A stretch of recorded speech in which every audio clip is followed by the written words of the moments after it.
आज की क्लास में हम पढ़ेंगे आचार्य रामचंद्र शुक्ल जी का जीवन परिचय। तो सबसे पहले आपको संक्षिप्त परिचय हेडिंग डालनी है।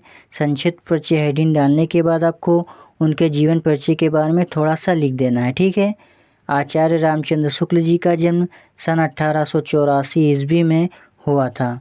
इनका जन्म स्थान है बस्ती जिले के अगोना नामक ग्राम। शुक्ल जी के पिता का नाम है चंद्रबली शुक्ल।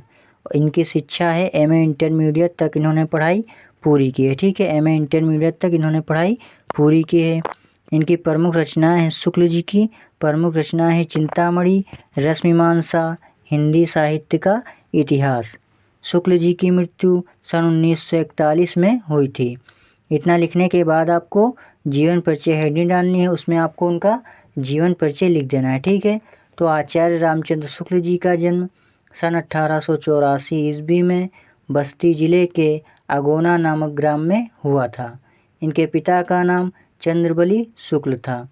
इन्होंने हाई स्कूल की परीक्षा मिशन स्कूल के मिर्ज़ापुर से उत्तीर्ण की तथा इंटरमीडिएट की परीक्षा के अंतिम वर्ष में इन्होंने पढ़ाई छोड़ दी।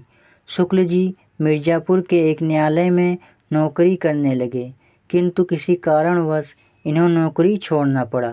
इन्होंने घर पर ही स्वाध्याय से हिंदी, अंग्रेजी, संस्कृत, बांग्ला आदि भाषाओं का गहन अध्ययन किया। शुक्ल जी ने पत्र पत्रिकाएं लिखना आरंभ कर दिया। बाद में इनकी नियुक्ति काशी हिंदू विश्वविद्यालय में हिंदी के प्राध्यापक पद पर हो गई। हिंदी साहित्य के आलोचक शुक्ल जी का निधन सन 1941 में हुआ। इतना लिखने के बाद आपको उनकी रचनाएं लिख देनी, ठीक है। ये आपका जीवन परिचय हो जाएगा। उसके बाद आपको हेडिंग डालनी है मुख्य रचनाएं।